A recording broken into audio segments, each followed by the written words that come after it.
Namdev Shastri ऑफिशियलला subscribe करा. सिद्धांत ऐका, आनंदी, निर्भय व सुखी व्हा. धन्यवाद. लेकुराचे हित वाहे माऊलीचे चित्तायशी, कळवळ्याची जाती करी लाभाविन प्रीती. पोटी भार वाहे त्याचे सर्वस्व ही साहे, तुगा म्हणे माझे तुम्हा संतावरी ओझे. ऐशी कळवळ्याची जाती करी लाभाविन प्रीती. विठ्ठल विठ्ठल.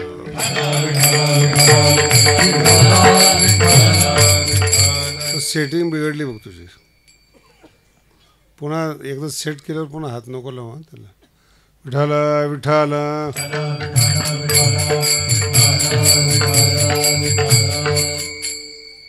मानवी जीवनामध्ये काही प्रसंग असे असतात ना, आनंदासाठी जरी मानवी जीवन असलं तरी आनंद आहे कुठे हे शिकलेल्या माणसाला कळालं पाहिजे ना. बरेचशी शिकलेली माणसं असे आहेत किंवा प्यायचे नाही, खायचे नाही, तर मग जगायचं कशाला. मग ते पिऊन खाऊन तरी जगला कशाला. काय दिवा लावलास तू पिऊन खाऊन तरी. म्हणजे आनंद कशात हे कळायला फार वेळ लागतो, ते पुण्य लागतं त्याला बरं का.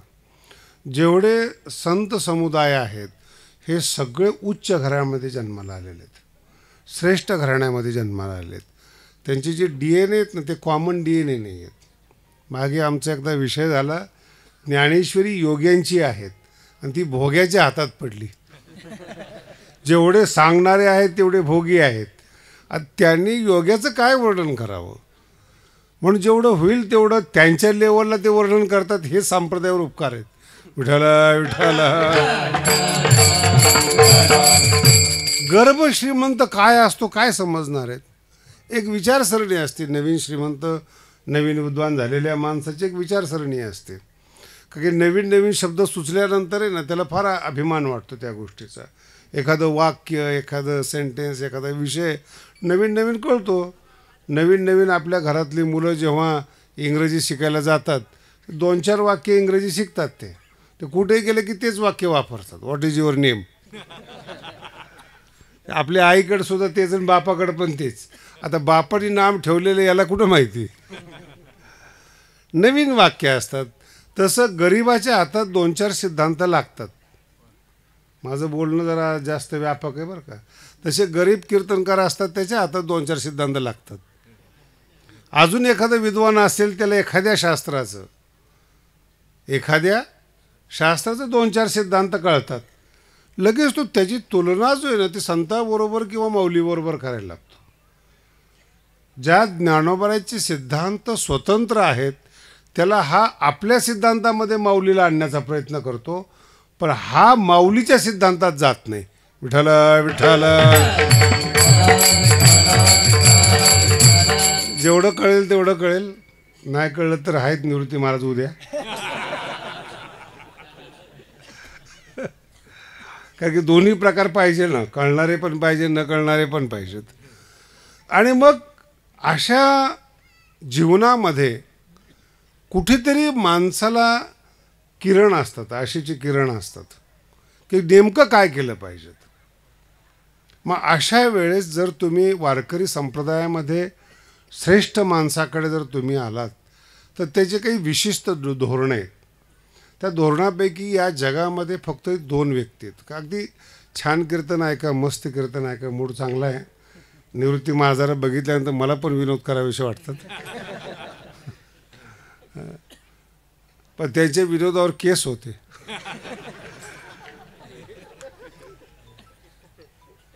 आमच्या विनोदावर केस ताट पण होत नाहीत.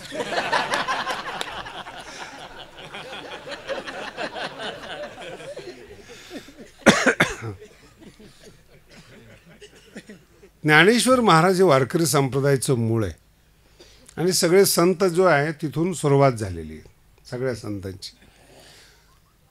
म्हणून ज्ञानोबारायांनी 2 लोकांना फार मान दिलेला आहे. पहिली आई आहे आणि दुसरे गुरु माऊली आहेत. शब्द बदलतात बरं का, ते कळणाऱ्याला कळतील. माऊली हा आईतला श्रेष्ठ प्रकार आहे. आई ही जनरल आहेत. निसर्ग बाईला आई करतो. बाईची ताकद नाही आई होण्याची. जर बाईची ताकद असती आई होण्याची तर कोणी निपुत्रिक राहिलं नसतं. निसर्गाची व्यवस्था आहे बाईला आई करायची, पण माऊली होण्याची तप आहे. अनुसयेला माऊली म्हणतात, जिच्या पोटी दत्तात्रय जन्माला येतात. हे तप वेगळं आहे. मुलगा चांगला जन्माला येणं हे आईचं तप आहे. म्हणून कधीही श्रेष्ठ माणसाकडे अभ्यास करून पहा.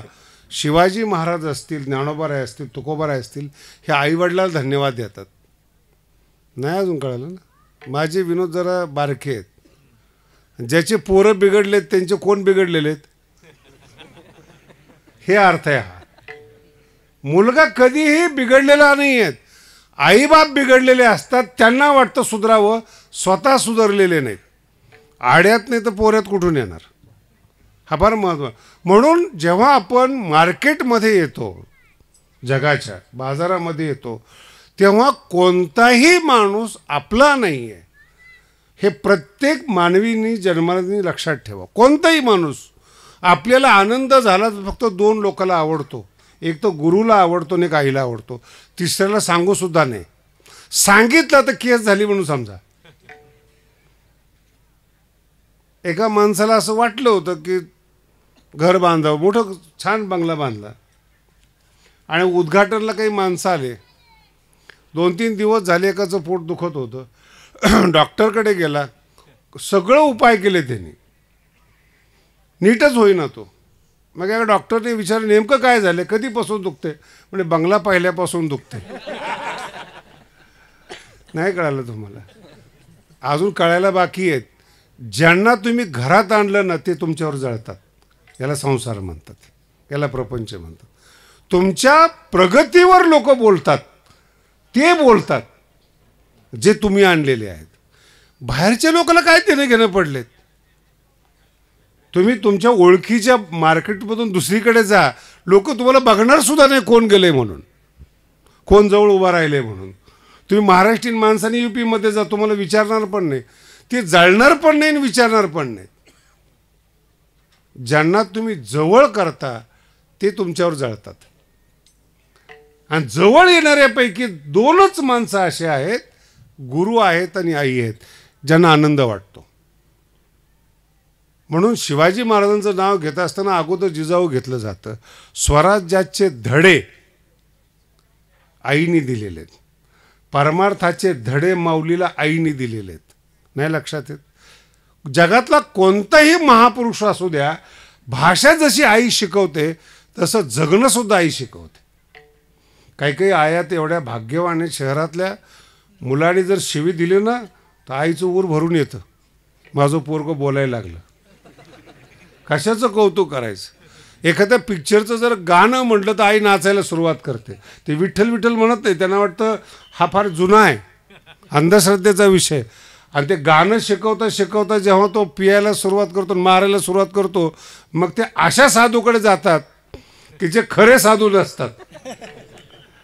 आणि मग ते सांगतात की तुझ्या मागं शनी आहे, तुझ्या मागं आमकं आहे, तुला हे करावं लागेल.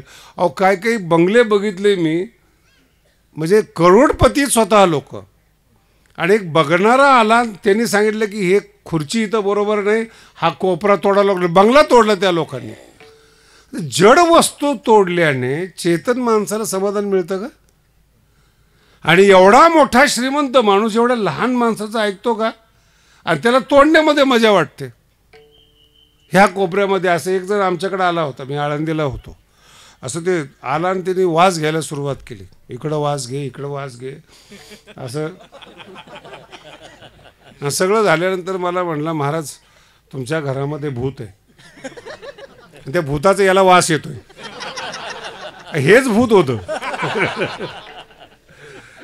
भूताचा वास येतोय म्हणजे तुमच्या घरामध्ये प्रेतात्मा राहतोय. मग म्हणलं काय करावं लागेल? शांती करावं लागेल. म्हणलं कमीत कमी आमच्याबरोबर भूतं राहतात तेवढं तर सहन कर. नाही माणसं राहत ठीक आहेत, भूत आमच्याबरोबर राहते, राहू दे म्हणलं. त्यांनी त्रास दिला नाही, तू हाल लिहितो, तुझा त्रास होतो. जिवंत माणसाला की अदृश्य शक्ती त्रास देत असते का? कधी कल्पना केली तुम्ही या गोष्टीवर? आज जर शिकलेली लोक पाहिली आणि ती महाराज लोक जर पाहिली, दर्शन घ्यायला 100 लोक मरतात. कोणत्या भारतामध्ये आपण जन्माला आलोय? हे फक्त ज्ञानोबरांच्या मागे न आल्याचा परिणाम आहे. जर ज्ञानोबराकडे आले असते हे तर यांचा जीव गेला नसता. विठ्ठल विठ्ठल. आणि ज्या आईने जन्म दिलाय ती आई समजली पाहिजेत, हा या अभंगातला महत्वाचा अर्थ आहे. आई असणं हे निसर्ग आहे, आई होणं हा निसर्ग आहे, आई समजणं हे ज्ञानी माणसाचं लक्षण आहे. कोणताही माणूस पहा तुम्ही, आईचं वर्णन करणारा मोठा माणूस असतो, लहान माणूस नसतो. तो काही जरी झालं तरी तो आईचं वर्णन करतो.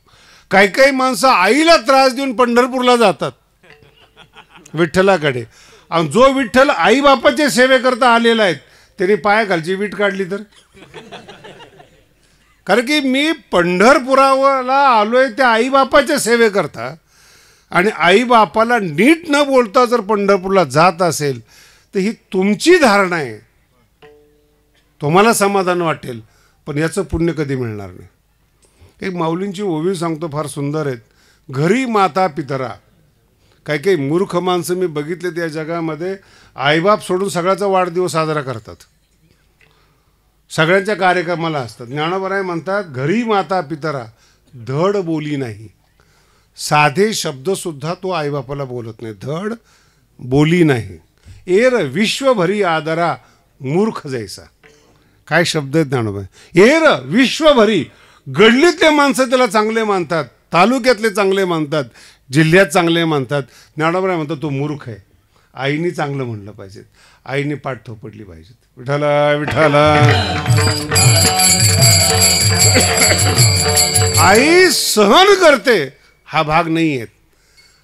आईचंच एक चित्त असं आहे की जी मुलाच्या, पुन्हा शब्द आहे, मुलाच्या सुखाची काळजी घेते, मुलाची नाही, मुलाच्या सुखाची काळजी घेते.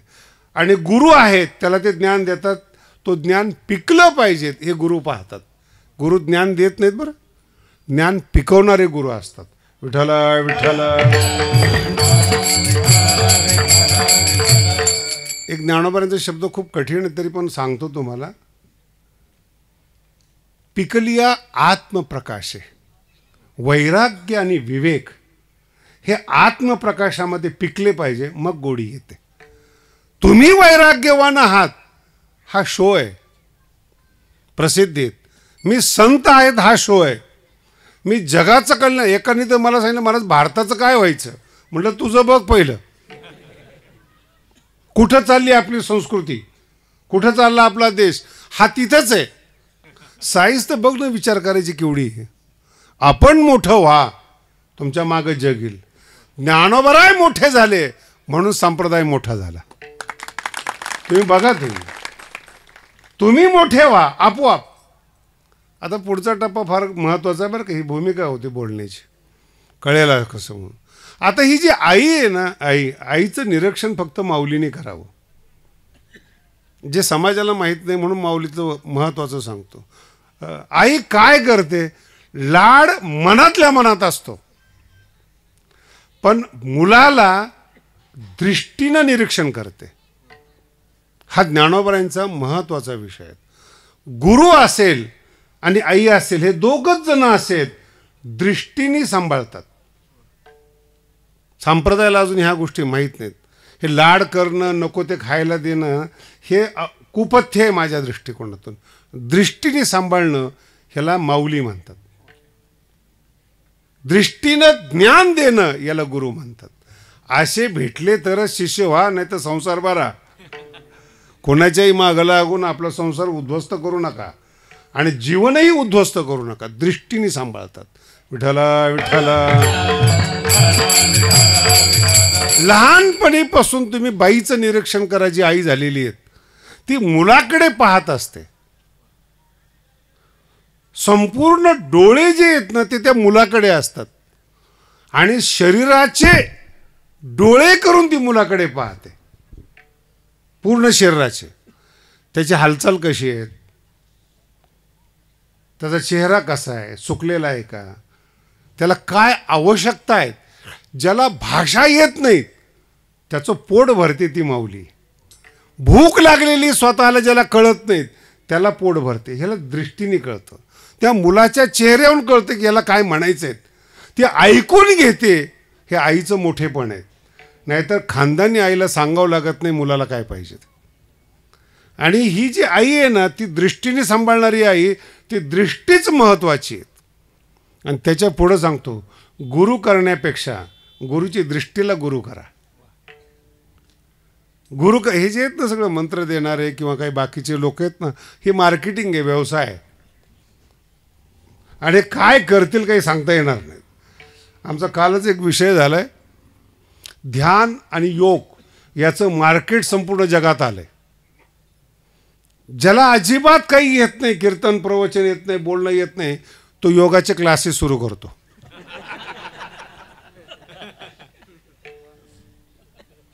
आणि त्याच्या पुढं जे श्रीमंत लोक आहेत, मेंदूने फार वैतागलेले, इनसिक्युअर फील करतात. ते धंदा आज आहे उद्या नाही, आज आहे उद्या नाही, ही जी भीती आहे ना, यांना शांत करण्यासाठी ध्यान असतं. आणि मग त्यांची वाक्य फार सुंदर असतात. महाराज तुम्ही म्हणताय खरं, ज्या आत्म्याबद्दल बोलताय तुम्ही, त्या आत्म्याचं सुख तुम्ही पाहिलं का? आणि ध्यानामध्ये आणि अनुभवतो. कोण जातं ध्यानाला माहिती आहे? गरीब लोक ध्यान करतात. पोटा पाण्याचं पडले त्यांना, भावाचं पडले तर कशाला ध्यान करतील ते? ज्यांचे डोके खराब आहेत असे श्रीमंत आणि राजकारणी, यांना खऱ्या अर्थानं ध्यानाची गरज आहे. विठाला विठाला. आणि त्यांचे गुरु हे, म्हणून गुरु करू नका, गुरुची दृष्टीला गुरु करा. विठाला विठाला. फार गोड शब्द. गुरु करू नका, गुरुच्या दृष्टीला गुरु करा. दृष्टीनं सांभाळणारी जी आहे ती गुरुदेवता आहे. 5व्या अध्यायामध्ये ज्ञानोबारायांनी जे दोन सांगितले तुम्हाला, गुरु आणि आई, पूर्ण ज्ञानेश्वरीमध्ये सगळ्यात सुंदर प्रकरण त्यातलं हे एक प्रकरण आहे. 5व्या अध्यायामध्ये किती बोलला तो. 3ऱ्या अध्यायामध्ये आई, मुलगा जर खवळला ना, एक माझा शब्द लक्षात, मुलगा जर खवळला ना, तो रागवतो कसा याचा सुद्धा आई आनंद घेते. डोळ्यांनी, तोंडाने बोलत नाही. आणि डोळे एक अशी वस्तू आहेत, तोंड खोटं बोलतं महाराज, डोळे कधीच खोटं बोलत नाहीत. डोळे तुम्हाला वाचता आले पाहिजेत. प्रेम होतं डोळ्यांनी, रागवतो माणूस डोळ्यांनी, समोरचा माणूस चांगला आहे का नाही आहेत डोळ्यांनी कळतो. इतकं महत्त्वाचे डोळे आहेत. डोळ्याला खोटं बोलता येत नाहीत. म्हणून मार्केटिंगमधली जी माणसं एक्सपर्ट असतात ना, ते डोळ्यांनी ओळखतात घेणार आहे का नाही. तोंडाने माणूस काही बोलतात माणसं, त्याला काय, तोंडाने खोटंच बोलतात.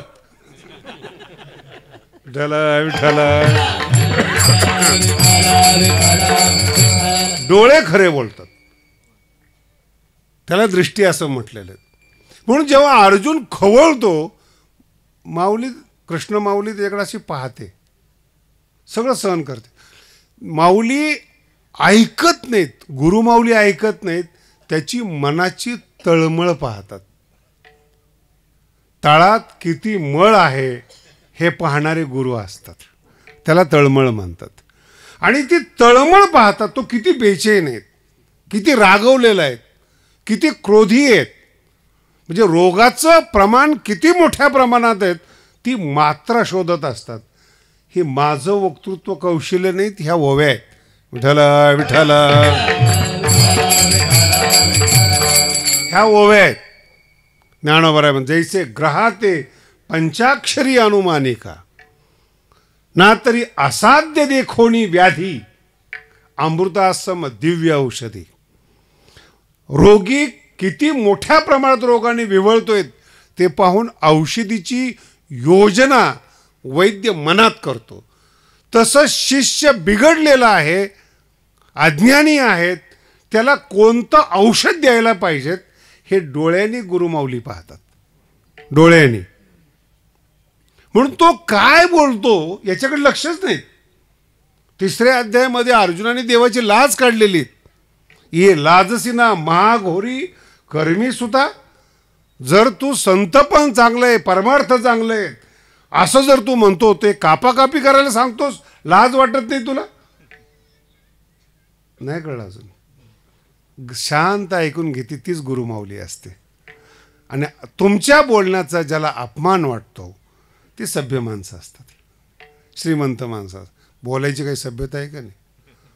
आम्ही आलो नुसतं ताट उभं राहिलं, ती माणसं आहेत, सभ्य माणसं आहेत, गुरुमाऊली नाहीत. कितीही खवळा, आई काहीच बोलत नाही, डोळ्यांनी पाहते. कशामुळं खवळतो? अर्थ कळाला? कशामुळं रडतो, कशामुळं खवळतो? डोळ्यांनी पाहते. आणि तो 5 मिनटं खवळत बसला ना, एक चॉकलेट काढते, ते पोरगं शांत होतं. 5 मिनिटाचा क्रोध आणि 5 मिनिटाचं रडणं. आईने काय काढलंय फक्त? मग काही काही पोरं जरा जास्त लोभी असतात, एका चॉकलेटवर भागत नाही. आईला माहिती घ्यायचं पोट भरलेलं, मी मोबाईल देते, पोरगं शांत होतं. माझा मुद्दा आहे का, खवळण्यावर निरीक्षण करणारी आई असते. आई म्हणजे तिचे डोळे, ते कळलं पाहिजे तुम्हाला. वाढे फार सुंदर शब्द आहेत. आणि मग हे जे खवळणारा अर्जुन आहेत, असं पाहत पाहत पाहत पाहत ज्ञानोबा आहे अर्जुनाच्या डोळ्याचं वर्णन 5व्या अध्यायामध्ये करतात. कृष्णाच्या डोळ्याचं वर्णन 5व्या अध्यायामध्ये करतात. ते अशा रीतीनं अर्जुनाकडे पाहतात. हो का कारुण्याची वृष्टी, काय शब्द आहेत. कृष्णाच्या डोळ्यातून कारुण्याचा पाऊस पडतोय. माऊली म्हणतात मला असं वाटतंय, हो का कारुण्याची वृष्टी. कधी अनुभवले? ज्यांनी आईवर प्रेम केलंय ना, त्यांनी आईने बघितल्या बघितल्या पोरं शांत होतात. ते एवढी डोळ्यामध्ये ताकद आहेत. आई ज्यांना कळाली त्यांना डोळ्याचं, तुम्ही आठवा तुमचं बालपण, आईचे डोळे कसे तुम्हाला आता आठवेल ते. ज्ञानोबा म्हणतात कृष्ण माऊली याच्यापेक्षा कृष्णाचे डोळे जास्त महत्वाचे, नजर जास्त महत्वाची. हो का कारुण्याची वृष्टी. अर्जुनाच्या अंगावर असं वाटतं जसं कारुण्याचा पाऊस पडतोय. शब्द नीट आहे का? हे भाग्य तुम्हाला अजून मिळालेलं नाही की गुरुनी तुमच्याकडे कारुण्याच्या वृष्टीने पाहावं. शिष्य म्हणून पाहणं, व्यवसाय आणि मार्केटिंग म्हणून पाहणं वेगळं. हा परमार्थ आहे, हे ज्ञान आहे. हो का कारुण्याची वृष्टी. ज्ञानोबाला असं वाटलं कुठंतरी कमी पडते शब्द. मग दुसरा शब्द नव्या स्नेहाची दृष्टी.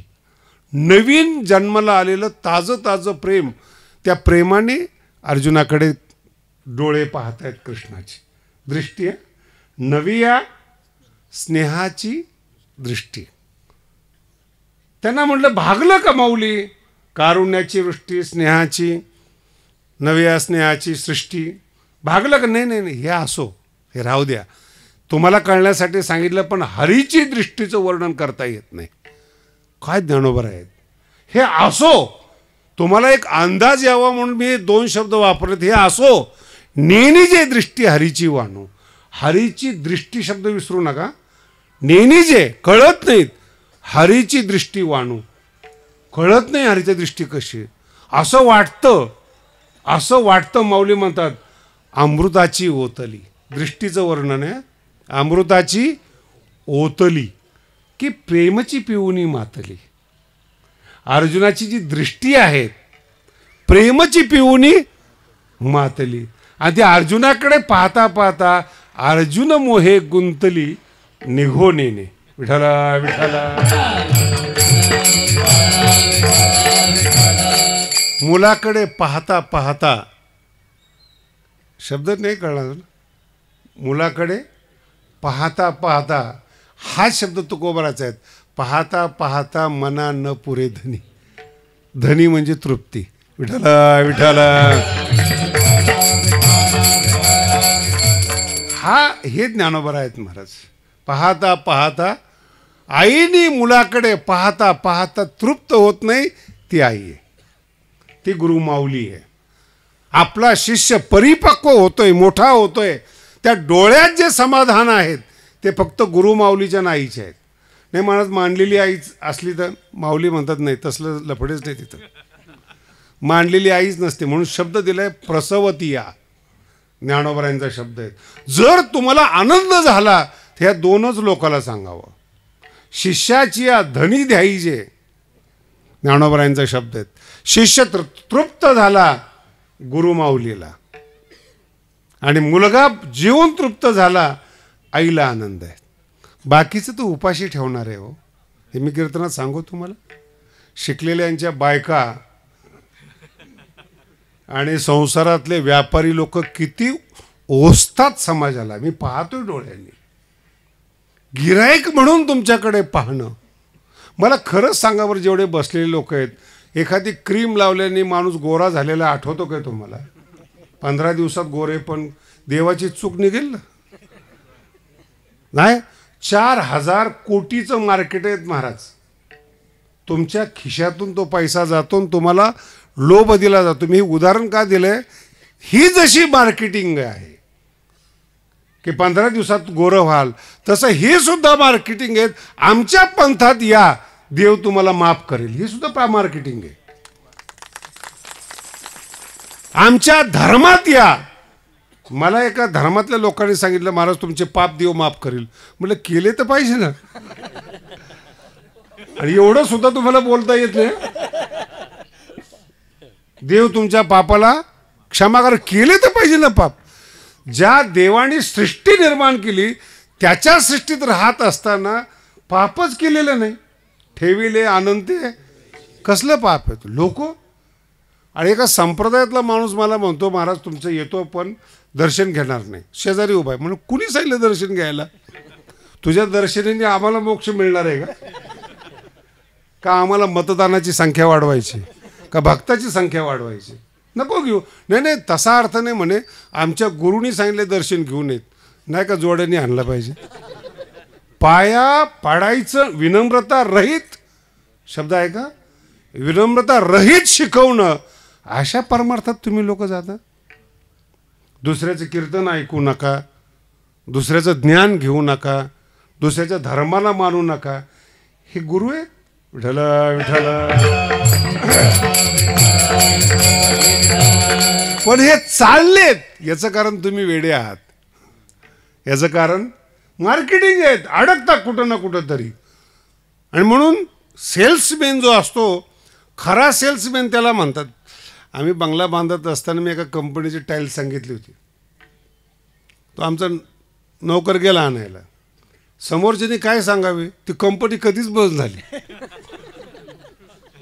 दुसरी त्याच्यापेक्षा भारी आली. ती बिघडलं ना पोरग. पण त्याला असं अचानक सुचलं, त्यांनी मला फोन केला. म्हणे महाराज ती कंपनी बंद झाली, दुसरी. म्हटलं बाहेर निघ तिथून. याच्या 2 रुपयासाठी एवढी मोठी इंटरनॅशनल कंपनी बंद पाडतोय हा सेल्समॅन. तुम्ही एक मागा, पण तुम्हाला परत पाठवणार नाही तो सेल्समॅन. हेच परमार्थातले लोक आहेत. कितीही तयारी करून जा, असं कन्व्हिन्स करतात तुम्हाला. ज्ञानोबराय म्हणतात, त्यांच्या डोळ्याकडे पहा, खोटं पकडलं जाईल. आणि तुम्ही पाहत नाही, तुम्ही कानाने ऐकता, आणि तो तोंडाने सांगतो. ज्ञानोबराय म्हणतात सगळं खोटं आहे. दृष्टी, कृष्णाची दृष्टी कशी, अर्जुनाकडे पाहत असताना प्रेमची पिऊनी मातली. कृष्णाने जो उद्धार केलाय अर्जुनाचा, तो ज्ञानापेक्षा दृष्टीनं जास्त केलाय. ज्ञान बोलण्याची भाषा आहे, पण जे देणं आहे ते दृष्टीतून देणं आहे. कळते तुम्हाला? नाही, आता मी बोलू नये पण बोलतो आता थोडंसं पुढं. तुम्ही सांभाळलेली जी मुलं आहेत, जेव्हा ती कॉलेजमध्ये जातात, ती कशाने बोलतात? बोला ना. तुमचं नशीब आहे की तुमचा काळ संपल्यानंतर कॉलेज चांगले झाले. कॉलेजमध्ये बोलतात म्हणजे काय, डोळ्यांनी बोलतात. शब्द आहे का तुमच्या डोळ्यां? 5 स्टार म्हणजे काय, गहू ज्वारी आणि बाजरी काही इंद्र पाठवून देतो काय त्यांना? तुमचेच असतात. पण ते अन्न सजवतात, आपल्याकडे वाढलं जातं. ते सजवणं आहे ना, त्याला मार्केटिंग म्हणतात. आणि ते सजवलेल्या अन्नाकडे तुम्ही पाहिले की डोळे भाळतात, याला म्हणतात मार्केटिंग. गुरु सुद्धा तसाच आहेत, हॉटेल तसेच आहेत, पंथ तसेच आहेत. ही सगळी सजवणं तुमच्या डोळ्याला भुरळ पाळणे. म्हणून तर तुम्हाला आंधळं म्हणले ना. विठ्ठल विठ्ठल. तुम्हाला आंधळं म्हणण्याचं काय कारण आहे? हेच तुमच्या डोळ्याला भुरळ पडते. तुमचं जे सुरू होतं जीवन ते डोळ्यापासून सुरू होतं, पण तुमच्यावर दृष्टी टाकणारे गुरु नाही आहेत, वाचवणारे गुरु. आणि जर तुम्हाला भुरळ पडली, ज्ञानोबारांच्या ओव्या सांगतो तुम्हाला, इतक्या गोड ओव्या आहेत ज्ञानोबारांच्या, सगळ्यांच्या पाठ आहेत पण अर्थ माहीत नाही. विठ्ठल विठ्ठल. गुरु माऊलीची दृष्टी. कीर्तन जड जात नाही ना?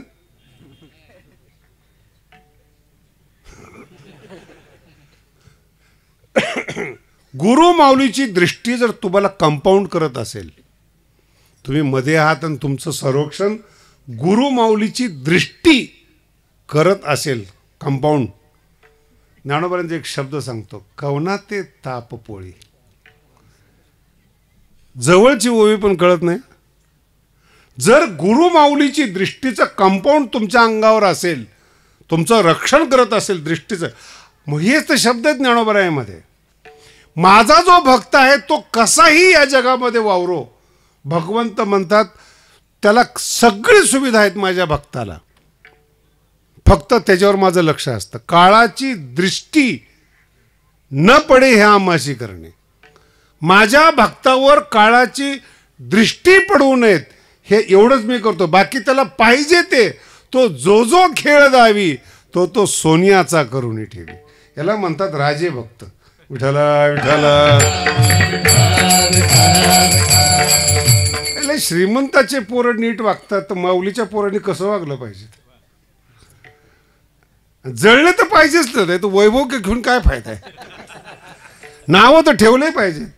जर कुंत्रे भुकत नसतील ना, हत्तीला शानच गेली म्हणून समजा. 2-4 तरी महाराज केस करणारे पाहिजेत, नाव होतं. विठ्ठल विठ्ठल. कशावर नाही होतं? नाव आहे म्हणून जळतात ना. नाही कळालं? कोण कुणावर केस करायला मोकळे आहेत?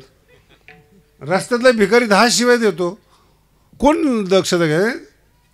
पण एखादा सभ्य माणूस, मोठा माणूस बोलला तर त्याच्यातून प्रसिद्धी असली तर मग जास्त आहे. शब्द पहा कसे आहेत. गुरुच्या कृपादृष्टीमध्ये जर तुम्ही असाल, कवना ते ताप पोळी. कैसे निवो शोक, हे 2च शब्द आहेत बरं का संसारामध्ये.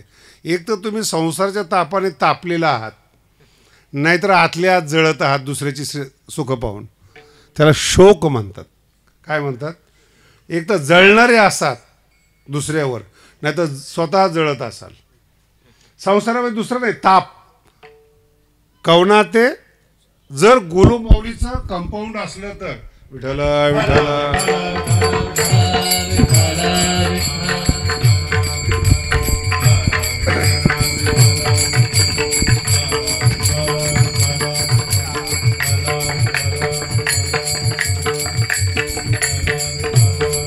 अरे काय,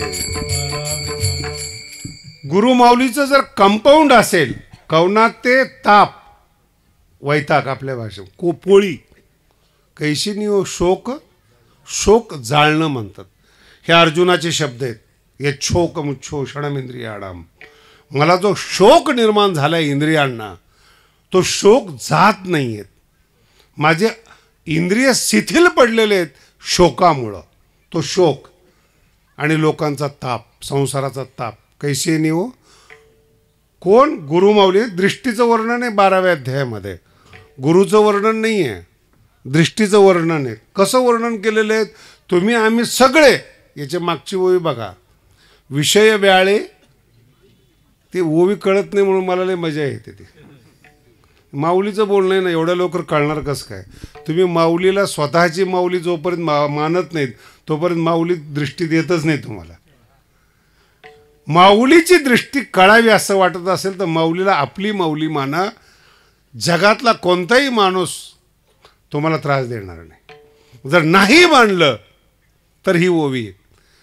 विषय व्याळे, व्याळ शब्द मिठी, 700 वर्षापूर्वीचा शब्द आहे.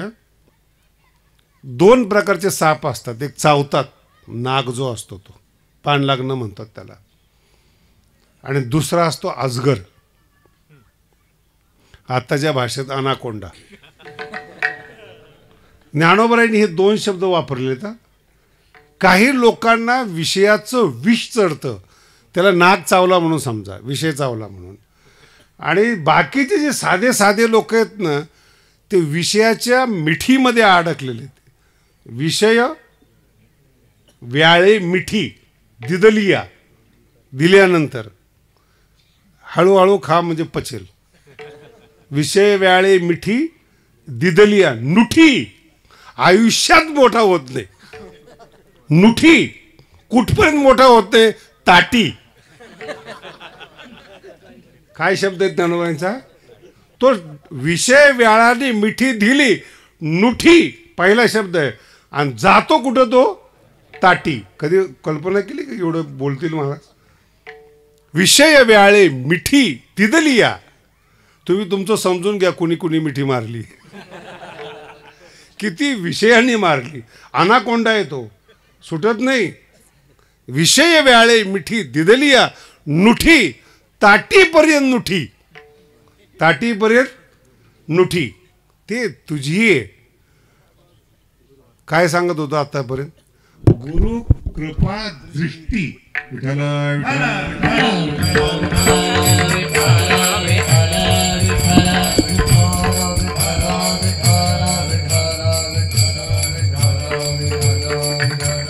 काय शब्द, किती गोड शब्द आहेत पहा.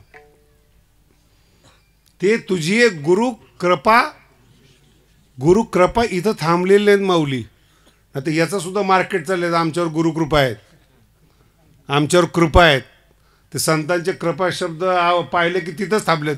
गुरु कृपा नको आहेत, गुरु कृपेची दृष्टी पाहिजे, त्याला परमार्थ म्हणतात. विठाला विठाला. गुरु कृपा दृष्टी निर्विष होय. दृष्टी हा शब्द फार महत्त्वाचा. गुरुकृपा. आणि जो गुरुकृपा दृष्टीने निर्विष झालाय त्याला कवना ते ताप पोळी, कैशी देव शोक जाळी. इथपर्यंत थांबलेले नाहीत माऊली. प्रसाद रस शब्द फार गोड आहे. जर दृष्टीने कृपा केली त्या माणसाचा चेहरा प्रसाद रस कल्लोळी. कल्लोळ म्हणजे लाट. प्रसादाची लाट जर त्या माणसाच्या अंगावर आली, प्रसाद रसकल्लोळी पुरे येशी, तो त्याच्या अंगावर प्रसादाची लाट आली ना, उठून दिसतो तो. नाही तर काय काही महाराज लोक महाराज कायम 10व्याला गेलेले दिसतात. त्यांचे चेहरे पाहिले ना, परमार्थात येणारे माणसं बंद पडतील असा परमार्थ नको. इतके कठीण चेहरे. मी तर 10 हात लांब असतो त्यांच्यापासून.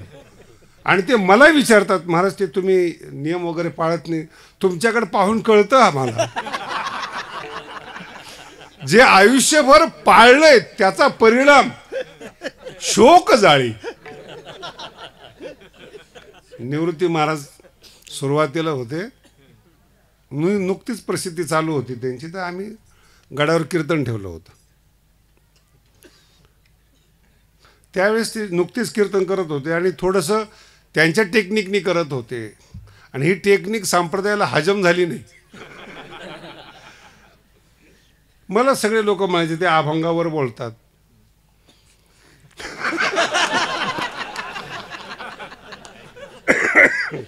विठाला विठाला. मी म्हणलं तू अभंगातून बोलून किती दिवा लावला. तुझं जर कीर्तन झालं एखाद्या गावामध्ये, सप्ताहच बंद पडतो. पुन्हा बोलवूच नका याला. आणि महाराजांनी तर सप्ताहाला न येणारे लोक आता आणले. उपकार माना. गुरुकृपा प्रसाद रस. तो प्रसाद कसा मिळेल तो त्याचं त्याला माहिती आहे. यश मिळणं एवढं सोपं नाही महाराज. तुम्ही समीक्षा कराल, कॅल्क्युलेशन कराल, पण ती प्रसिद्धी एवढी सोपी नाहीत. पार तुम्ही अगदी 4 वेद पाठ करा, 6 शास्त्र पाठ करा. प्रसाद रसकल्लोळी. ज्ञानोबांचा प्रसादाची लाट तुमच्या अंगावर आली पाहिजेत महाराज. पुरेशी. तू इतकं गोड आहेत. आणि मगाशी एक शब्द वापरला होता, तुमच्या लक्षात नसेल, आत्मा तुम्ही पाहिला का नाही? आत्म्याचं नाव ऐकलं पण सुख आलेलं नाही. ज्ञानोबांनी असा जोक केला या ओवीमध्ये, प्रत्येक ज्योतीची ओवाळणी. आई आपल्या मुलाला ओवाळते, नाही कळालं? भाग्यवान आहेत बरं का अशी आई मिळणं, मुलाला ओवाळणं. प्रत्येक ज्योतीची ओवाळणी करीशी, मनपवनाची खेळणी करीशी. आणि हे जे वेदांती लोक, योगी लोक, साधना करणारे लोक आहेत ना, आत्मसुखाच्या मागं लागणारे, ती ही कृपादृष्टी काय करते बघ, आत्मसुखाची बाळलेणी. याच्यातच सगळं आलंय बरं का. हे मोठे मोठे तपस्वी ज्ञानी आत्मसुख असा हात वर करून सांगतात आत्मसुख. ज्ञानोबा म्हणतात ती बाळलेणी. नवीन नवीन साधक आला ना त्याला बाळलेणी, आत्मसुखाची बाळलेणी. हे बाळलेणीच्या मागं हे थेरडं लागले, मोठे मोठे तपस्वी लागलेत. ज्ञानोबा म्हणतात हे वारकरी संप्रदायामध्ये अरे दृष्टीचं सुख घेण्यासाठी परमार्थ आहेत. समचरण दृष्टी आहे, तेथे माझे हरी.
त्याच्याकडे आपली दृष्टी केली, काय करणार त्याला.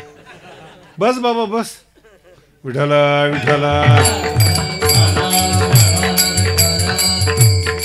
फार गोड शब्द आहेत. परमार्थ कर म्हणून मी पहिल्यांदा शब्द सांगितला तुम्हाला की जेव्हा तुम्ही जन्माला येता नेमकं काय केलं पाहिजे हेच कळत नाही लोकांना. गुरु करतात, गुरु कृपेच्या मागे जातात, आणि जी गुरु पैसे घेऊन कृपा करतात त्यांना जास्त मोठं मानतात. परमार्थात आणि ज्ञानेश्वरीमध्ये दृष्टीला महत्व आहे. आणि जो साधक जेव्हा परमार्थामध्ये येतो, हे जे ज्या मोठ्या मोठ्या तपस्वी लोकांना, ज्ञानी लोकांना ज्या आत्मसुखाच्या मागे आहेत, ज्ञानोबा आपल्या मुलाला श्रीमंत आहे ना, ज्ञानोबा आहे ऐश्वर्य संपन्न ज्ञानोबा आहे. मग तपस्या करून जे त्यांना मिळत नाही, आत्मसुखाची बाळलेणी लिहावीसी. दृष्टीवर का गुरु नाही, वव्या व्यवस्थित डोक्यात बसवा. गुरुकृपा दृष्टीचं वर्णन आहे. दृष्टीनं आत्मसुखाची बाळलेणी लिहावीसी. 17 वियेचे स्तन्य देशी पोषकतायत. अनुहाताचा हल्लरुगाशी अंगाई. आणि काय इतकं सुंदर आहे बा. शेतकरी, मी हे ओव्यात मला असं रस्त्याने चालताना दिसतात. शेतकरी माणसं बघा तुम्ही, काम करायचं असलं ना तसं 2 झाडाला धोतर बांधतात, नाही तर साडी बांधतात आणि त्यात मुलगा ठेवतात 2 झाडाच्या, आणि मग त्याला झोका देतात. ज्ञानोबा म्हणतात माझा जो साधक आहे ना परमार्थातला, प्रेमपथावरचा साधक, हृदयाकाश पडलं की परियेदेसी. परियेदेसी म्हणजे झोका देणे. जो परमार्थातला साधक आहे ना त्याला डोळ्यांनी, दृष्टीने हृदयाकाश, हृदयरूपी आकाशामध्ये बांधून दृष्टी त्याला झोका देते. हृदयाकाश पडले की परियेदेसी, आणि मग ते निसतं. विठ्ठला विठ्ठला. हा परमार्थ आहे हो, बाकीचा सगळा बाजार आहे. बाकीची निजे. हृदय काश पडले की परिये दिसी निजे. आणि याचा समारोप करत असताना खूप सुंदर आहेत. म्हणून साधका तू माऊली. माऊली शब्द आहेत आणि आंबे शब्द आहेत. काय एक एक शब्द आहेत ज्ञानोबारांचे. म्हणून साधका तू माऊली. ही ओवी समजून घ्या बरं का डोक्यात. म्हणून साधका तू माऊली, पिके सारस्वत तुझी या पाऊली. या कारणे मी सावली, आईची सावली, गुरुकृपा दृष्टीची न संडी तुझी. विठ्ठल विठ्ठल. जगद्गुरु तुकोबराय एकनाथ महाराज आणि ज्यांना ज्यांना शब्दाचं वैभव मिळालेले असे. कसं मिळालं वैभव?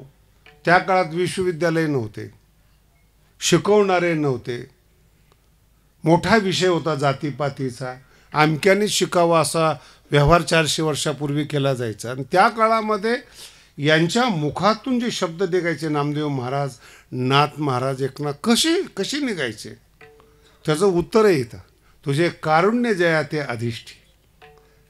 हे कृपादृष्टी, तू ज्याच्यावर पडलीस ना, तुझं कारुण्याचं अधिष्ठान ज्याला दिलं, तो सकळ विद्येची या सृष्टी धात्रा होय.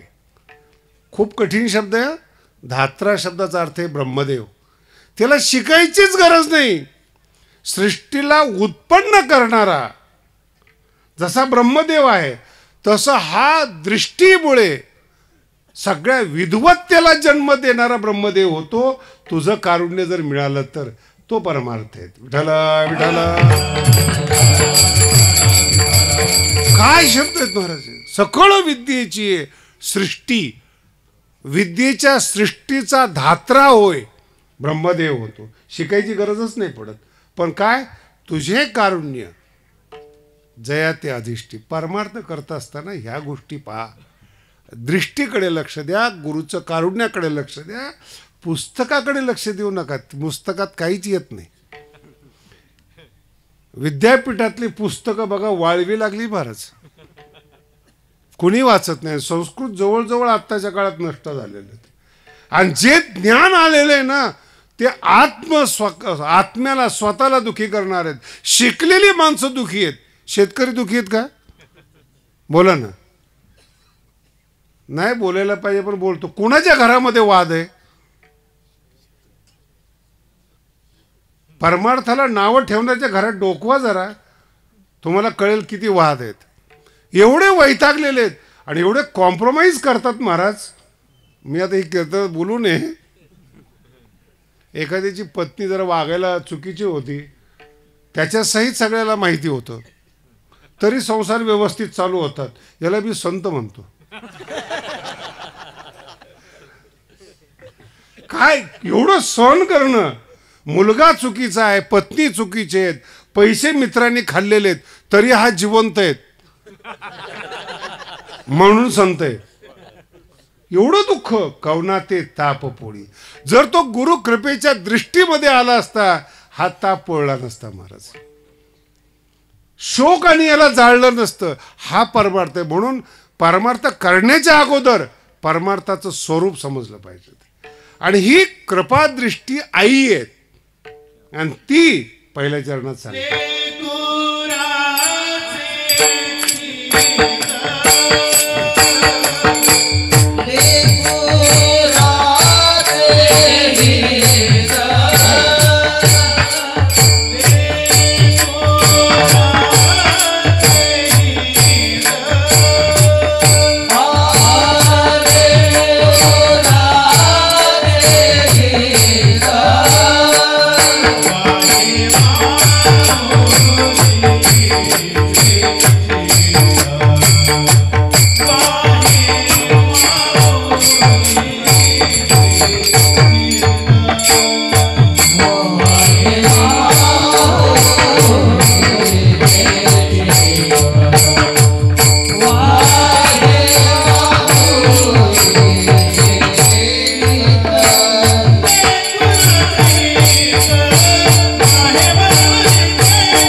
भाग्यवान माणसं आहेत बरं का ते लोक,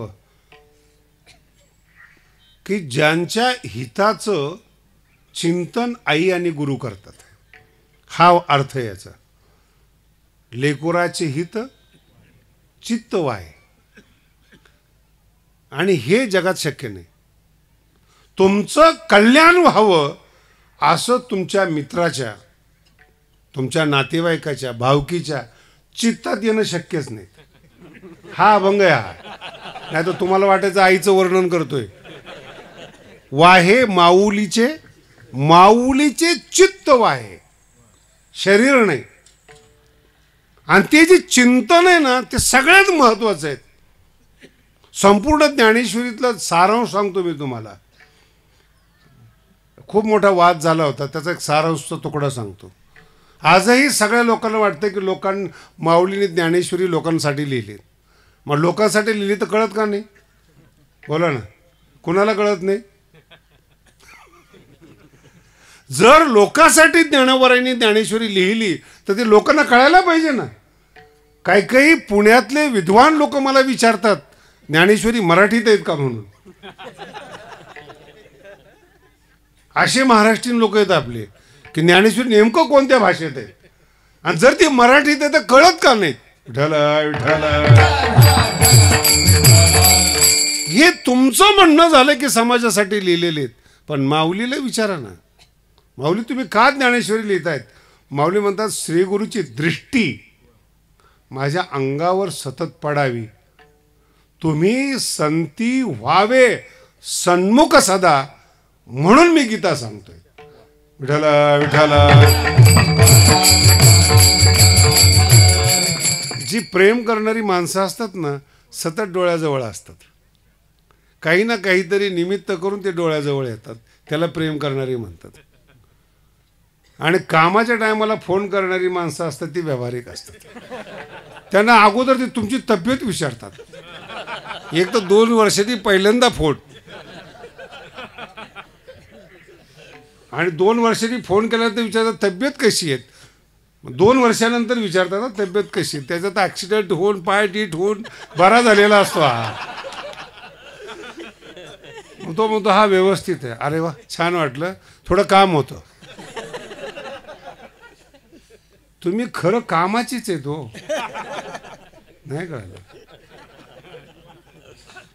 कामाला मांडणारे आहात, कामाचे आहात, कामातून गेलेले आहात. विठ्ठल विठ्ठल.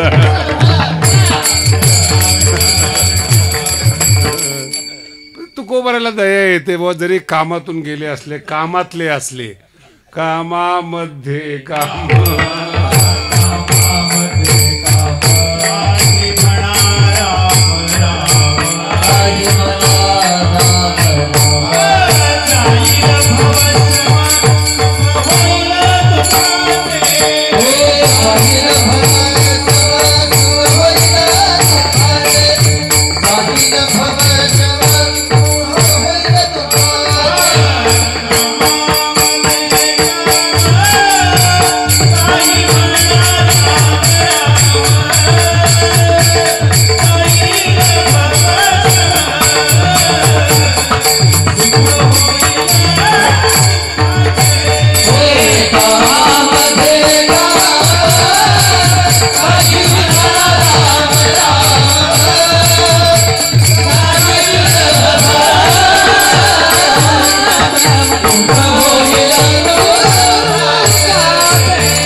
काहीतरी काम आहेत म्हणून आपल्याशी कॉन्टॅक्ट करणं. कोणी असो जगातलं, विद्वान असो, श्रीमंत असो, सामान्य असो, राजकारणी असो, विषय संपला. पण दृष्टीतून समजून घेणारा, दृष्टीतून कारुण्याचा वर्षाव करणारा हा श्रीगुरू असतो. आपण तिथं जात नाही. आणि संपूर्ण ज्ञानेश्वरीचं हे सार आहेत, गुरुच्या दृष्टीत राहिलं पाहिजे. तुम्ही संत माझी कडा, काय शब्द आहेत महाराज. दिठीचा कराल बहुडा. ज्ञानोबांनी असं कधी म्हणलं नाही की मला शास्त्र द्या, सिद्धांत द्या, भाषा द्या, हे असं नाही म्हणत ज्ञानोबा आहे. ज्ञानोबामध्ये तुमची दृष्टी माझ्याकडे ठेवा, तुमची दिठीचा. आणि नुसतं दृष्टी माझ्याकडे आलं ना, कराल बोडा तुम्हा माने एवढा, तुम्हाला मान्य होईन एवढा मी होणार. दिठीचा कराल बोडा, दिठी विठ्ठल विठ्ठल. हेच महत्वाचं आहे जीवनामध्ये. तुमची दृष्टी कशी आहेत, डोळे कसे आहेत हेच महत्वाचं आहे. तुमचा आत्मा डोळ्यातून प्रवाहित होतो. म्हणून कधी कधी पुण्यवान माणसं जर भेटले ना तर बोलावंसं वाटतं. दृष्टीला दृष्टी भेटली, एस टी स्टँडला भेटले, रस्त्याने भेटले, पवित्र आत्मा असतात, बोलावंसं वाटतं. संबंध नसतो, काही माहिती नसतं, बोलावंसं वाटतं. आणि काही जवळचे माणसं असतात, जोड्यांनी मारावे वाटतं. हा दोष कुणाचा आहे? दृष्टीचा आहे. माणूस शरीराने एकच आहे. चांगल्या माणसाचं सुद्धा शरीर आहे, वाईट माणसाचं सुद्धा दृष्टी खराब आहे. त्याच्या पुढे जाऊ का? काहींचे डोळे सुंदर आहे पण दृष्टी खराब आहे. विठ्ठल विठ्ठल.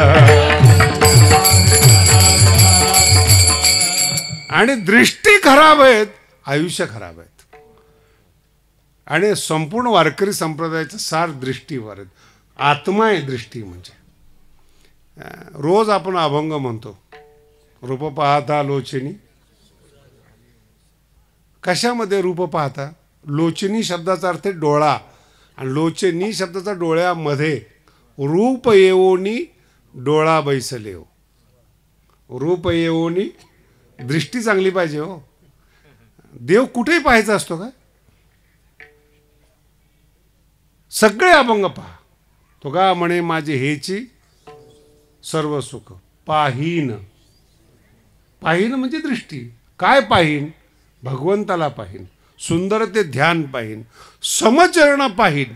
डोळा तर तुमचा आत्मा आहे. आणि नेमका आपल्या बाबतीमध्ये हे होतं, तो कसा आहे? अरे डोळे बघ ना कसे आहेत. पिपासू आहेत का? उदार आहेत का? कारुण्याने आणि प्रेमाने भरलेले आहेत का? लगेच माणसं ओळखतात. आणि ती जी मुलं आहेत ना, तुम्ही ते मुलं लहानपण बघा, ते निरागस असतात. एखादा पापी माणूस जर घरात आला तर ते पोरं लांबून बघते, निघून जाते. ते नकोच जायला. पण त्या घरातल्या मोठ्या माणसाला अक्कल नाही ना. तुम्हाला कळालं का? जे लहान मुलाला नको आहे माणूस, त्याला तुम्ही घरात घेताय. याचं कारण त्याला आत्मा समजतो, आतमध्ये काय भरलेलं आहे ते. तुमचा नाईलाज असतो. पापी आहे, दुष्ट आहेत. एका ठिकाणी सप्ताह चालू होता. जुना प्रसंग आहे माझा. पाटसकडे जात असताना मग त्या काळामध्ये 40 एक वर्षापूर्वी कीर्तनाला गेलो. त्यांनी रस्त्यावर गाडी आणतो म्हणले होते, मोटरसायकल. तर आम्ही ते पाटसच्या साईडला उतरलो. गाडी तर काही आली नाही, पण त्या गावचा पाटील आणि नुसतं फुल झालेला होता. पण मला कळत नव्हतं की तो फुल झालेला आहे. ते माझं वय पण नव्हतं. दृष्टी कळली नाही असं गृहीत धरा. नकळे साधूशी होतं असं कधी कधी. त्यांनी गाडीमध्ये बसवलं, बैलगाडीत. आता ती जवळ होतं, 1 किलोमीटर गाव. गाडी आली. चला म्हणे महाराज, मी त्या गावचा पाटील जिथे कीर्तन आहे, बसा. बसलो आम्ही दोघंजण गप्पा मारत. आता नंतर माझ्या लक्षात आलं, महाराज आम्ही दारू पितो, कुणाच्या बापाचं काही जातं का? बैलगाडीत मला प्रश्न. मला काही नाही जात. याला म्हणतात महाराज. आता ते मी अडकलेलो आहे त्याच्यामध्ये. मग त्याच्याप्रमाणे मी आजही तेच फॉर्म्युला वापरतो बरं का. मूर्ख माणसाला उत्तर कोण द्यायला मोकळे? एक जण म्हणलं की ज्ञानोबरायांना ज्ञानेश्वरी लिहिली, ती कळली पाहिजे. म्हणून नाही कळत. म्हणजे मला पण नाही कळत. म्हणलं मला पण नाही कळत. मग तुम्हाला का कळत नाही? म्हणलं मला काय माहिती. लक्षात राखा, मूर्ख माणसाला उत्तर देण्यात रंगू नका. त्याच्या प्रारब्धाने तो मूर्ख आहेत. तुम्ही शहाणा करून तुम्ही मूर्ख होऊ नका. विठ्ठला विठ्ठला. मग ते गप्पा मारत त्याच्या अनुकूल बोलत बोलत गेलो. कीर्तनाला गेलो. लोक आले न्यायला. त्या दिवशी तो कीर्तनाला आला. कधीच कीर्तनाला न येणारा पाटील त्या दिवशी तो कीर्तनाला आला. आता कीर्तन चालू आहे, सगळं चालू आहे, कीर्तन झालंय, हजारो माणसं कीर्तनाला आलेले, त्याची दखल नाही घेतली कोणी. जो न येणार आहे त्याची दखल. सगळेजण त्याला विचारतायत, पाटील तुम्ही आज कीर्तनला कसे? असा महाराजांना म्हणे रोज येईल. नाही कळलं अजून. असेच महाराज आहेत म्हणून तर संप्रदायात ज्ञान होत नाही. सगळे अनुकूल बोलतात, खरा परमार्थ कोणी सांगत नाही, म्हणून तर मार्केट चालू आहे. विठाला विठाला जा तेरा कल्याणो, कानाखाली द्यायला पाहिजे. कर्म फळ चुकत नाही. आणि हा आशीर्वाद देणारा मूर्ख कोण आहे लक्षात येते? वारकरी संप्रदायात श्रीमंत लोक का येत नाहीत त्याचं हे मूळ आहे. कोणताही कीर्तनकार ताबीद देत नाही ना आशीर्वाद देत नाही. कर्मफळ भोगावंच लागतं, हा सिद्धांत आहे भगवान कृष्णाचा, ज्ञानोबरायांचा. जर कर्मफळ भोगावं लागतं, आशीर्वादाचा व्यवसाय का करता? का मार्केटमध्ये लोकांना पाप करायला लावतात तुम्ही?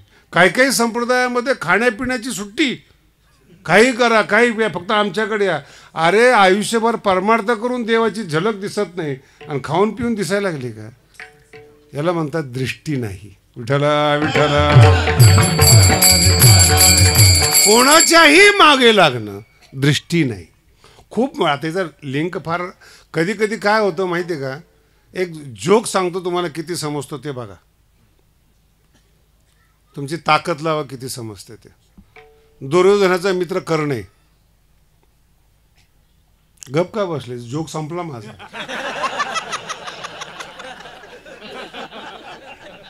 न्यायाचार्य असंच आहे का? नाही कळला ना? दुर्योधनाचा मित्र कोण आहे? नाही जो कळला, पुन्हा उलगडून सांगतो तुम्हाला. आंधळ्याचा पोरगा आणि सूर्याचा पोरगा याची दोस्ती होत असती का? कर्ण कुणाचा मुलगा आहे? सूर्यपुत्र. आणि दोस्त कोण? आंधळ्याचा पुत्र. कधी दोस्ती होती का? झाली तर पराजय होतो. दोघांचाही होतो, दोघांचाही होतो. नीट आहे का? कर्णामध्ये देवाचा उदार गुण आहेत, उद्धार नाही झाला. संत कर्णाची बाजू घेतात कारण की तो आंधळ्याशी दोस्ती करतो. मी वारकऱ्यांना बोलतोय, हे मित्रता करत असताना, दोस्त करत असताना, कोणाजवळ राहत असताना आपली लायकी आणि त्याची लायकी पहा. दुर्योधन कधीही कर्णाला चांगलं शिकवणार नाहीत. त्यांनी राज्य जरी दिलं तरी ते वापरणार. आणि जुन्या काळापासून आतापर्यंत प्रथा आहेत, पब्लिकला फुकट द्या.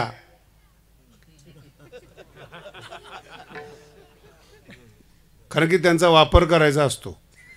दुर्योधनाने राज्य दिलं, कर्णाचा वापर केला. तुम्हाला काय कमी फुकट दिलं जातं काय? आता देश गेला खड्ड्यामध्ये, पण तुमचं मतदान महत्वाचं आहे. अर्थ लक्षात ठेवा काय बोललो तुम्हाला. लय उशिरा कळले, पहिलं कळलं नव्हतं त्यापेक्षा बरं आहे. सूर्यपुत्र आहेत आणि तो आंधळ्याचा मुलगा आहे. दोस्ती संपवणे. आणि कृष्ण म्हणतायत अरे तू सूर्यपुत्र आहेस. नाही, तो म्हणतो माझा मित्र दुर्योधन आहे, मी सोडणार नाही. नको सोडू, पण विचार तर कर.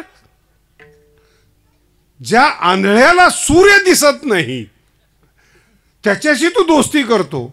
ज्यांना पुण्य कळत नाही त्याच्याबरोबर आपण नाते करतो, त्याला आपण गुरु मानतो. आपलं पतन त्याच वेळेत झालेलं आहे. नको. आणि दुराग्रही लोक ज्ञान मानतच नाहीत, दुराग्रही. आणि एक लक्षात ठेवा, दुराग्रहीला दुरुस्त करण्याचा प्रयत्न करू नका, तुमचा वेळ वायाला जातो. विठ्ठला विठ्ठला.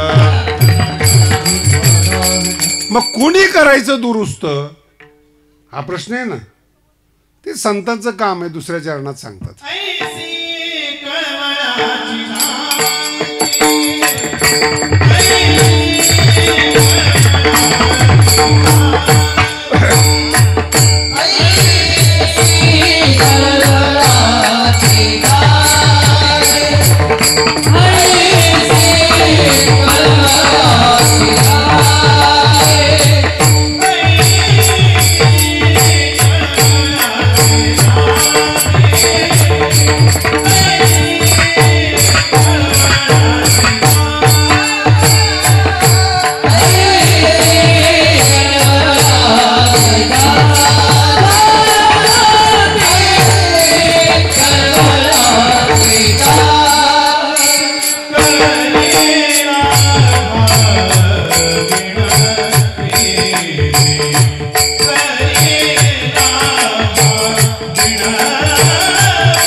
समाज आणि दुराग्रही लोकांना दुरुस्त करण्याचं कॉन्ट्रॅक्ट आपल्याकडे नाही आहेत.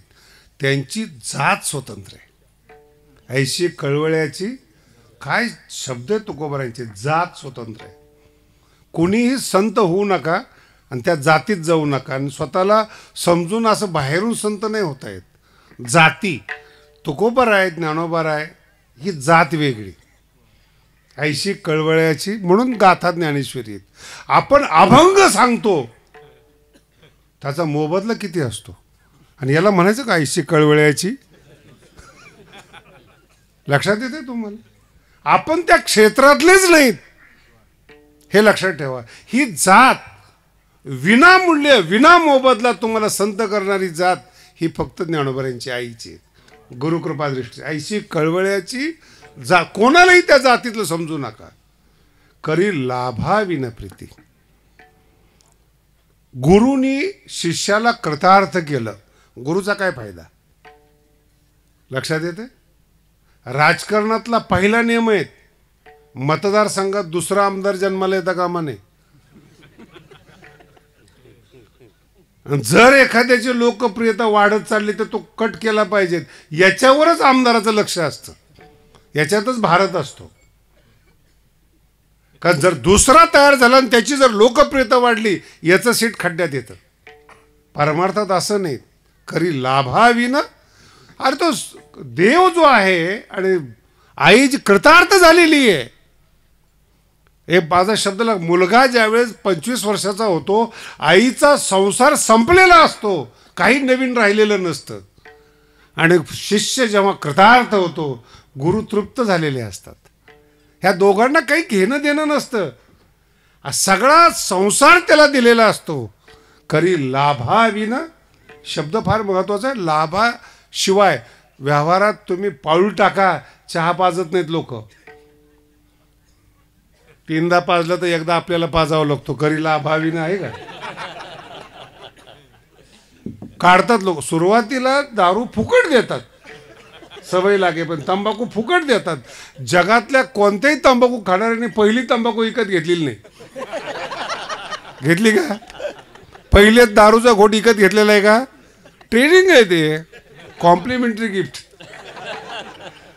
आणि एकदा त्याला सवय लागली की मग हळू सांगतात घे नाही विकत. खरी लाभाविन असे लोक. हे शक्य? माझा हा अर्थ इतका मोठा आहे, मला वेळ नाही खरं म्हणजे याचा विश्लेषण करण्यासाठी. बिना लाभाचा मनुष्यच प्रवृत्त होत नाही, जगातला कुठलाही मनुष्य. प्रयोजनम अनुद्दिश्य मंदोपी न प्रवर्तते. मंद म्हणजे अडाणी माणूस. जर त्याला स्वार्थ जर दिसला नाही, अडाण्यातला अडाणी माणूस काम करत नाही. जी पिकाऊ जमीन आहे तिथंच कष्ट केलं जातं. जमिनीवर कष्ट केलं जाते, पिकाऊ जमिनीवर कष्ट केलं जातं. कामाला येणाऱ्या माणसावर प्रेम केलं जातं, लाभाशिवाय प्रेम केलं जात नाही. विठ्ठला विठ्ठला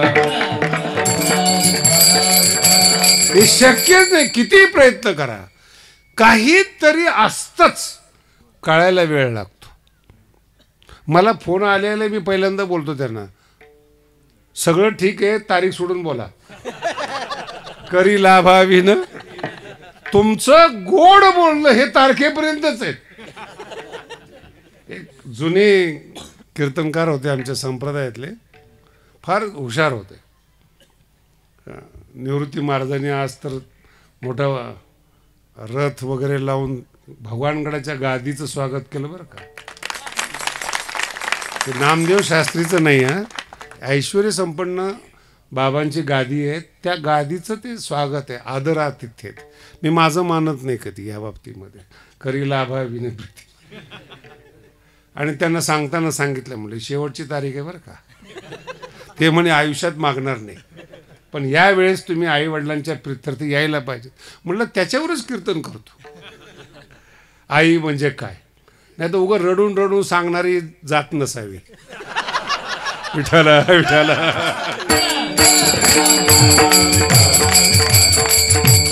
लाभ हा माणसाच्या म्हणजे रक्तात साठवलेला आहे. रक्तामध्ये कुठलाही माणूस जगामध्ये असू द्या. त्याच्या पुढे जाऊन मी एकदा बोललो होतो, एकेका माणसाला 3-3 कोटीचं पॅकेज आहे कॉर्पोरेट कंपन्यांमध्ये. 3-3 कोटीचं.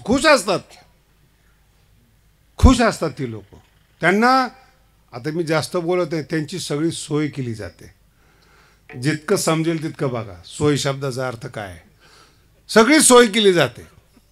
महाराज 3 कोटी देतात, तारुण्य विकत घेतात हो. कॉर्पोरेट कंपन्या असतील कोणी असो, तारुण्य विकत घेतात तुमचं. तुम्ही कष्ट करतात म्हणून ते लोक श्रीमंत होतात. तुमचं कष्ट करणं बंद करा, ते श्रीमंत होत नाहीत, पॅकेज वाढवतात. एक जण तर मला पुण्यातला माणूस होता, का कोणास ठाऊक काय बोलावं असं कळत नाहीत. महाराज तुमची तारीख पाहिजे. मला म्हणे, अरे म्हणजे मी कीर्तन करत नाहीत, आकडा बोला.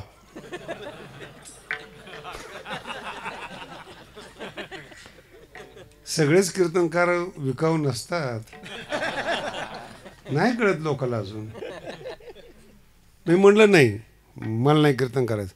कसं कीर्तन करत नाही, भाषा बघा, कसं कीर्तन करत नाहीत. बघतो म्हणे मी. म्हणलं बघ, माणसाची सरड्याची धाव कुठपर्यंत असते. ते गेलं एका मंत्र्याकडे, मोठा मंत्री होता. त्याला म्हणे काही करा, शास्त्रीची तारीख पाहिजे. ते म्हणलं तेवढं सोडून बोल, तेवढं सोडून बोल. पैसे संपले, वशिला संपला, पुन्हा पाया पडायला आला. महाराज बोलण्यामध्ये चूक झाली, तू माफी मागायला आला, याच्या पाठीमागं लोभ आहे. निरपेक्षपणाने आला नाही. मी तर कीर्तनाचे पैसे घेत नाहीत आणि वारकऱ्याला कधी त्रास देत नाही महाराज. पण कीर्तन घेणारे वारकरी असावेत ना. राजकारणी लोकांनी विकत घ्यावं एवढा शास्त्री स्वस्त नाहीये. ज्ञान आहे हो, पिकलेलं ज्ञान, ज्ञानोबरांचं ज्ञान एवढं स्वस्त असतं का. पुढचाच टप्पा सांगतो, काय विकलं जात नाहीत. ज्ञानेश्वरीचा पोरगा आहे हो. काय विकत घेणारे ती लोक. तुम्ही हे जी माझी शब्द आहेत ना, हे तुकोबारांचे शब्द आहेत. तुम्हाला अजून या शब्दातलं रहस्य करते, तुम्हाला अहंकार वाटेल, अभिमान वाटेल, पण ओव्यात सुद्धा अशा आहेत की आमच्यामुळं देव आहेत याचा अहंकार संतांना असतो. ते अहंकारो हात अंगी, आम्ही हरीचे भूषावया लागी. आम्ही हरीचे भूषण, आम्ही आहे म्हणून पांडुरंग परमात्मा आहेत, याला म्हणतात संत. विठाला विठाला. आणि का म्हणतात संत असे, आम्ही हरीचे, का अहंकार वाहतात. देवालाच काही मागत नाहीत. तुका म्हणे तुझी नलगे धसोडी. आणि काही भीक मागणारे आहेत का रे. देवाकडून सुद्धा ज्याला काही लागत नाहीत अशा संतांनी आपल्यावर प्रेम करावं. करी लाभाविन, अजून मोठ्या अर्थ तरी सांगतोय तुम्हाला, करी लाभ. देवाकडून सुद्धा ज्या संतांना काही नको त्या संतांनी आपल्यावर प्रेम करावं. आणि त्या संतांनी जर प्रेम केलं आणि काहीच येत नसलं आपल्याला, तिसऱ्या चरणात सांगतो,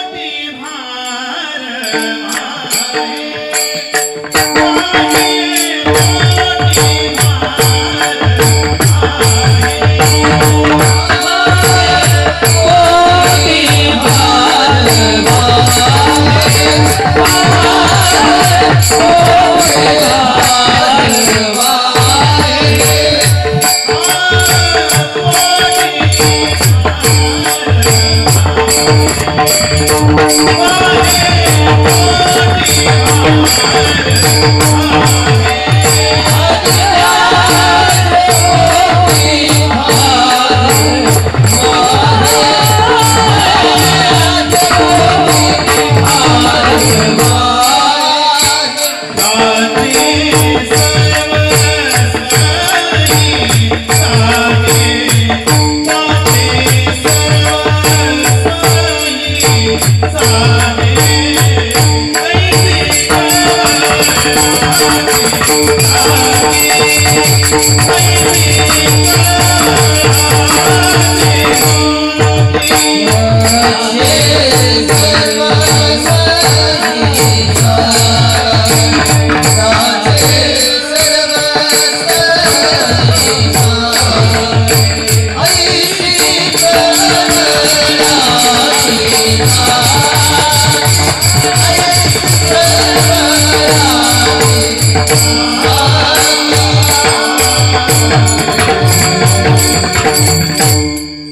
त्यांना जर वाटलं ना, ज्ञानोबाराला जर वाटलं, रेड्या मुखातून वेद बोलतात.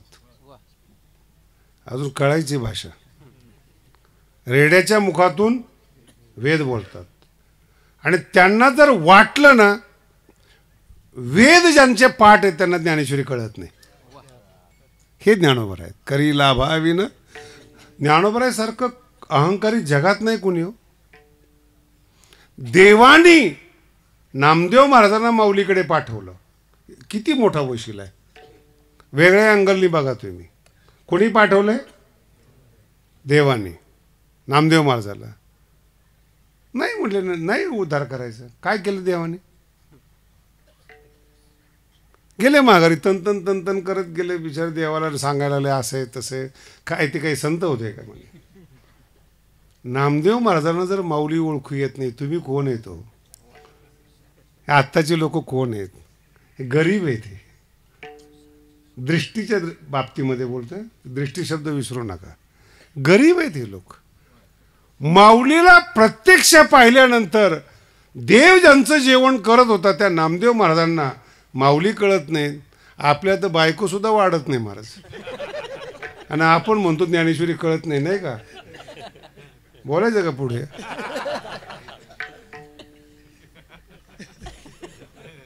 माऊली कळत नाही. अरे एकदा सोप स्वतःला माऊलीकडे. तुम्ही तुकोबारांचे सगळे अभंग बघा. कधीही देवाला त्यांनी त्रास दिलेला नाही. पण देवाला सांगताना काय म्हणतात माहिती आहे का? या संतासी निरवी. देवा तुझ्याकडे नको मला. या अभंगातलं सार लक्षात ठेवा. काय? देवा तुझ्याकडे नको, की तू कोणालाही बिघडवणारा माणूस आहेस. कधी पतन कर होईल तुला सांगता येत नाही. तुझ्याकडे नको, पण मला संतांशी सांभाळी घाल. या संतासी निरवी. निरवी शब्दाचा अर्थ आहे संताकडे सांभाळी घाल. हेची मज देई. शब्द पुन्हा पुन्हा रिपीट आहेत बरं का. हेची मज देई. आणि का तुझे दुसरं काही देऊ नको, मी मागत पण नाही. इतकं कठीण आहे संतांनी सांभाळणं. संपूर्ण अभंग पहा, रिपिटेशन आहे त्याच्यामध्ये. आणि जो उदार आहे, सृष्टी निर्माण केलेले आहेत, त्याला तुकोबाराय म्हणतात उदार हो.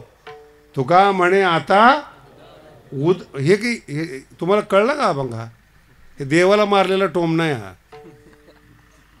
म्हणजे भगवंताला आपण म्हणायचं ज्याचा उदार गुण आहे, आणि त्याला म्हणायचं आपण उदार हो. हे तुकोबारांनी मारलेला टोमणा. देवा उदार हो, कारण की संताकडे संभाळी घाल. तुका म्हणे आता उदार तू होई, आणि मज ठेवी पायी. हेच शेवटच्या चरणात तुकोबारांनी सांगितलं.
फार गोड अभंग आहेत. दगड जगामध्ये हजारो आहेत, पण मूर्तिकाराच्या हातात जर सापडला आणि मूर्तीच्या अतिरिक्त जो दगड आहे तो जर त्या मूर्तिकाराने काढला तर तोच दगड पूज्य होतो. कोणताही मूर्तिकार मूर्ती घडवत नाही, मूर्तीच्या अतिरिक्त जो दगड आहे तो त्याला बाजूला काढतो. नाही कळालं? तसं तुम्ही स्वयंभू आहात, तुमच्यातले दोष बाजूला काढणारा संत पाहिजेत आणि ती दृष्टी तुमच्यावर पडली पाहिजे आणि त्याच्यासाठी तुमचं ओझं वागवावं लागतं. पोटी भार वाहे, ओझं वागवणं म्हणतात त्याला. अडाणी आहेत ना, काही समजत नाही, ओझं. आणि त्याने केलेले सगळे चुका त्याचे सर्वस्वही, सर्वस्व शब्द सगळं आलं दोन्हीकडे, माऊलीकडे आणि आईकडे. कधी ते मुलगा आहे घाण करतं, मांडी घाण करतं, कपडे घाण करतं, आई कंटाळत नाही. न कंटाळणारी फक्त आईच आहे. बाकी शंका येऊ द्या, लगेच वाईट नजरेने पाहतात. करोना आहे का? तुमच्या शिंका सुद्धा समाज सहन करत नाही. जर खोकलं ना, आता मी बघतो आता मार्केटमध्ये फिरत असताना कसे लोक तुमच्या आईला विशेष वाटतं, खोकतोय औषध घे, झोपून राहा, बाहेर जाऊ नको, त्याचे सर्वस्वही. आणि सगळं सहन करत असताना उबगणे हे स्थिती न पाहे माय.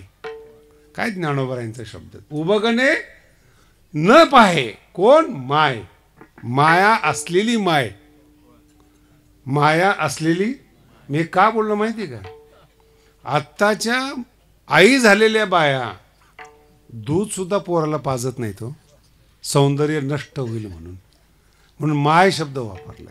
माया असणारी आई शब्द नाही वापरला. आणि त्याच्या पुढं संताची टेक्निक सांगतो तुम्हाला. तुकोबाराय म्हणतात, तुका म्हणे वत्स, आई नाही तिथं काय व्यवहार आहेत. धेनू वेचे चित्ती. जर बिबट्या आला ना तर गाय दोर खंड तोडून बिबट्याला नीट करते, स्वतःला आहुती देते, पण वासराला काही होऊ देत नाही. अर्थ कळला का? गायी करते, आई नाही. आताचे तर शिक्षणाचा अर्थ स्वतःला सिक्युअर करणं नाहीये आणि हे टेम्पररी आहे. तुम्ही कितीही महान व्हा, नास्तिक व्हा, तुम्हाला 25 वर्ष तारुण्याचे दिलेले आहेत, मूर्खालाही दिलेले आहेत, श्रीमंतालाही दिलेले आहेत. झोपडपट्टीतल्यांना सुद्धा मुलं होतात, बंगल्यातल्या सुद्धा होतात. ते सुख सारखं आहे, परिवाराचं सुख सारखं आहे. तुमचा पराक्रम नाही येतो. पण गुरुदृष्टी मिळणं आणि संतांनी तुम्हाला सांभाळणं, तुम्हा संतावरी ओझे. ते संत जे लाभाशिवाय प्रीती करतात ते संत. आणि त्या माऊलींचा ज्यांनी आपल्याला जन्म दिला, हे सगळं दोन्हीकडे कीर्तन लागणार आहे बरं का आईचं. त्यांचा हा निवृत्ती महाराजांनी रौप्य महोत्सव केलेला आहे. त्यांनी मागाशी मला एक शब्द वापरला की महाराष्ट्रातलं पहिलं मंदिर आहे ज्ञानेश्वर महाराजांचं, की जिथं आपण 3x3चे 8-8 टनाचा एक एक दगड वापरतोय. मोठं ऊसतोड कामगार आणि शेतकऱ्यातर्फे ते मंदिर चालू आहे. निवृत्ती महाराजांना वाटलं की त्याला काहीतरी द्यावं. मला म्हणे माझी इच्छा आहे माऊलीच्या मंदिराला काही द्यावं. म्हटलं तुम्ही पोरगा दिला हेच पुष्कळ आहे.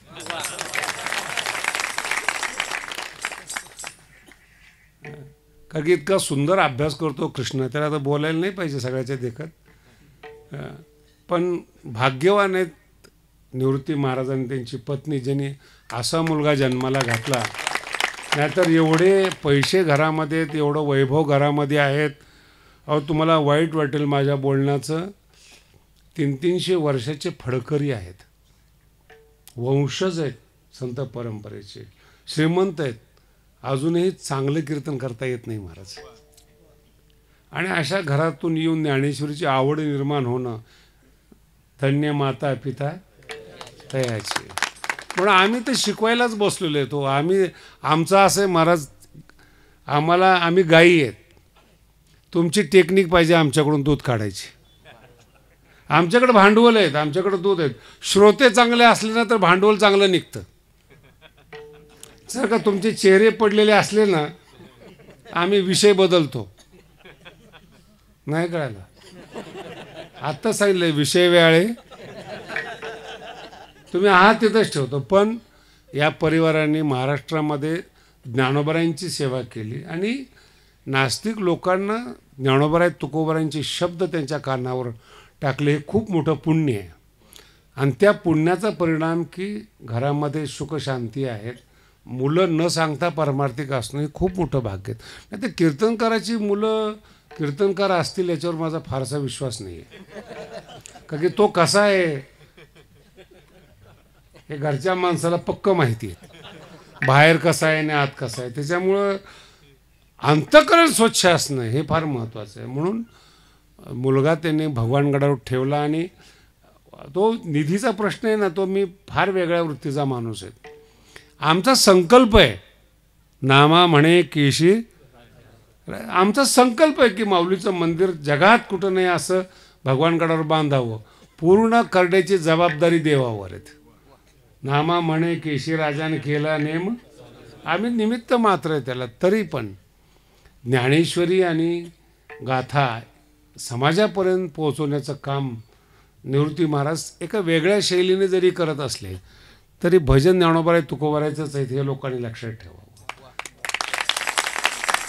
आणि त्या पठडीतून त्या परंपरेतून ते जात आहेत आणि त्यांना दान देण्याची वृत्ती आहे. हे फार चांगलं आहे बरं का महाराज. कुठे आहेत तुम्ही? कधी आयुष्यामध्ये कीर्तनकाराची पंगत खाल्ली का?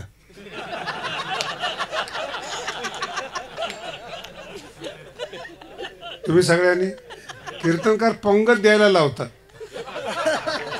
कीर्तनकारांनी स्वतःच्या पैशांनी घातलेली पंगत खाल्ली कोणी? हात वर करा.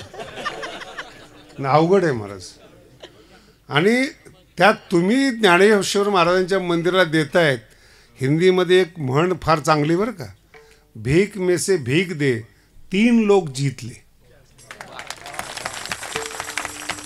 आपल्यातून मिळून माऊलीला देणं ही आपलं वैभव आहे महाराष्ट्राचं. म्हणजे माझा मुद्दा वेगळा आहे. म्हणून हा एक त्यांच्या प्रेमामुळं मी या ठिकाणी आलो. त्यांना कोणी त्रास देऊ नका. आणि ज्यांच्या पोटी आपण जन्माला आलो त्या आईवडिलांचं कृतज्ञता मानणं गेल्या 25 वर्षापासून त्या निमित्ताने हा सप्ताह करणं आणि या निमित्ताने जीव घालणं, अन्नदान देणं, ज्ञानदान देणं, तीच माणसं या जगामध्ये सुखी असतात. जी माणसं आलेला परमार्थातला पैसा जो परमार्थामध्ये घालतो तो सुखी असतो. त्याला कुठल्याही प्रकारचा त्रास होत नाही. हा एक नियम आहे आणि त्या नियमाप्रमाणे 25 वर्ष या निमित्ताने ते करतायत. मागे एकदा आलो होतो, आजही आलो आहे. पण आणि एक विनोदाचा विषय होता मगाशी. वयामानाने कीर्तन करत नाही मी. इथं आलेले बरेच लोक आहेत तारखेसाठी, मला याची कल्पना आहे. पण ते ज्ञानेश्वरीचा अभ्यास अजूनही माझा राहिलेला आहे. पुस्तकं लिहायचे राहिलेले आहेत. का की मी माझ्या आनंदाकरता लिहित असतो किंवा वाचत असतो किंवा अभिव्यक्त करत असतो. म्हणून माझ्या आनंदासाठी जर मी भगवानकडे सोडला आहे तर तुम्ही कीर्तन पुन्हा करेल अशा भ्रमात राहू नका. पण मन मौजी आहेत. 100वा सप्ताह आहे, 50वा आहेत, वारकरी आहेत. आला मूड तर करू शकतो.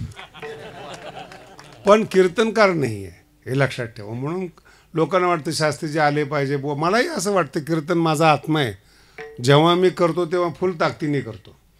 असं मागे पुढे राहत नाही. पण आता एक वयामानाने शांत राहिलं तर अजून जास्त दिवस ज्ञानेश्वरीचा आपण आनंद घेऊ शकतो. पुस्तकं लिहू शकतो, विद्यार्थ्यांना तयार करू शकतो.